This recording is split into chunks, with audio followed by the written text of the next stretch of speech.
Assalamualaikum warahmatullahi wabarakatuh. Perkenalkan, nama saya Fitri Agustina Siregar dengan NIM 2514060006 dari kelas BKPI.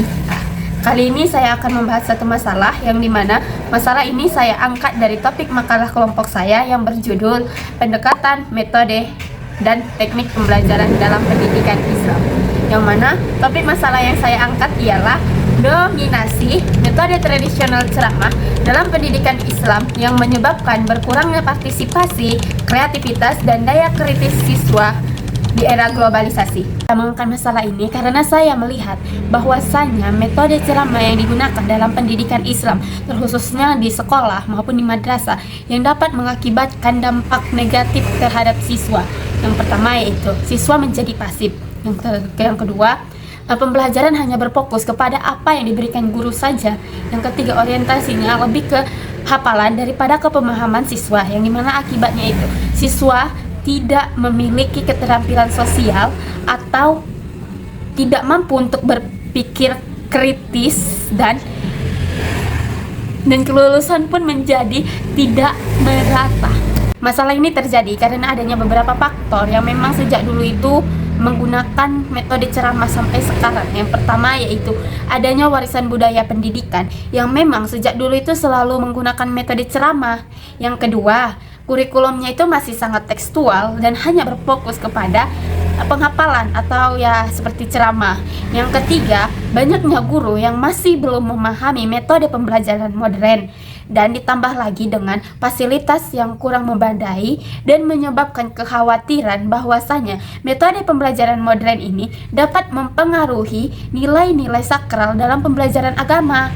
Serta globalisasi pun ikut juga berperan karena siswa tidak dibekali oleh kemampuan untuk menyaring informasi sesuai nilai Islam. Masalah yang saya temukan, saya menemukan solusinya di dalam buku Dr. Roshidin MPDI, Ilmu Pendidikan Islam Berbasis Maqasid Syariah dengan Pendekatan Tafsir Tarbawi. Yang pertama, siswa menjadi pasif. Agar siswa tidak hanya duduk dan mendengarkan saja, pembelajaran juga melibatkan mereka untuk berpikir. Dalam Islam, menjaga akal itu juga penting, tetapi bukan cuma hanya untuk menjauhi hal-hal yang buruk, tetapi juga untuk mengembangkan cara berpikir. Dalam Al-Quran, surah An-Nahl, metode mujadalah atau metode dialog cocok dipakai agar siswa bertanya dan berdiskusi. Yang kedua, pembelajaran hanya berpusat kepada guru. Belajar itu nggak cuma dari satu arah, tetapi kita bisa belajar dari berbagai arah. Seperti yang diajarkan dalam Islam, ada bil hikmah, penalaran. Yang kedua ada al-mau'izah, nasihat, atau kita bisa memberikan nasihat atau motivasi kepada siswa tersebut. Yang ketiga yaitu al-mujadalah, dialog. Kalau ketiga ini digunakan, siswa mampu untuk berpikir dan ngobrol dan dapat memahami pembelajaran itu secara lebih mendalam.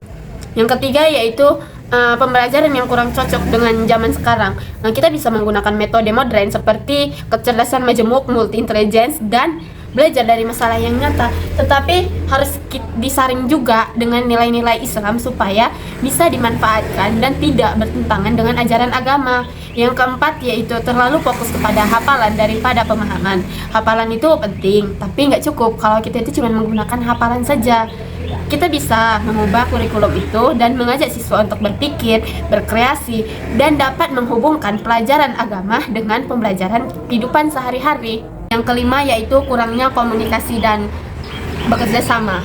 Metode ceramah ini jarang sekali mengajarkan atau melatih kita untuk bekerja sama. Maka dari itu kita dapat menggunakan metode jigsaw atau STAD yang bisa kita pakai supaya kita bisa melatih siswa untuk berkomunikasi, bekerja sama, dan mengerjakan tugas secara bersama-sama. Yang keenam yaitu lulusan yang kurang siap menghadapi dunia nyata. Pendidikan Islam harus membentuk siswa yang gak hanya cuma paham agama saja, tetapi juga yang berakhlak baik, bisa berpikir kritis, mandiri, dan mampu menghadapi tantangan zaman, dan bisa menjadi lulusan yang memiliki pribadi yang beriman sekaligus kompeten.